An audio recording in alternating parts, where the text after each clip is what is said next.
इस वक्त की बड़ी खबर जम्मू कश्मीर से आ रही है, जहां पर मिलिटेंटों ने सीआरपीएफ बंकर पर फेंका ग्रेनेड। सोपोर के चौक में एसबीआई बैंक के करीब ये ग्रेनेड फेंका गया।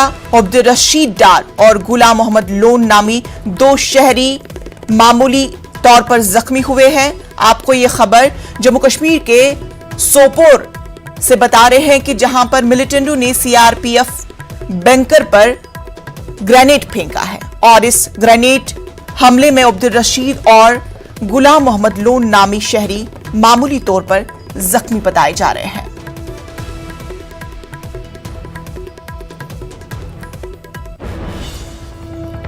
एक और बड़ी खबर से आपको रूबरू करा दे, जहां पे मरकजी जामिया मस्जिद में नमाज जुमा की इजाजत नहीं दी गई।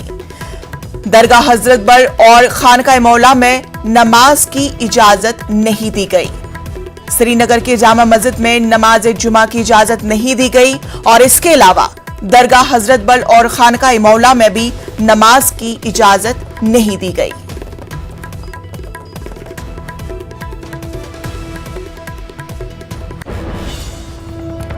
और एक बड़ी खबर जम्मू कश्मीर से आपको बता दें कि जहां पर किश्तवाड़ में एक और मिलिटेंट गिरफ्तार किया गया है। पुलिस ने एक और मिलिटेंट की गिरफ्तारी अमल में लाई है।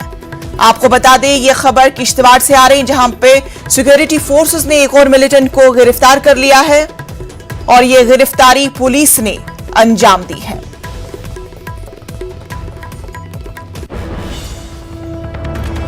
एक और खबर जम्मू कश्मीर से आ रही है, जहां पर मेंढर में पुलिस और फोर्सेस को बड़ी कामयाबी मिली है। मेंढर रोड के करीब आईईडी दस्तयाब हुआ है, जहां पर इस आईईडी को नाकारा बना दिया गया है। फौज और पुलिस ने इलाके को मुहासरे में लेकर तलाशी कार्रवाई शुरू कर दी है। यह खबर मेंढर से आ रही है, जहां पर फोर्सेस को आईईडी दस्तयाब हुआ है। फौज और पुलिस ने इलाके को मुहासरे में लिया है।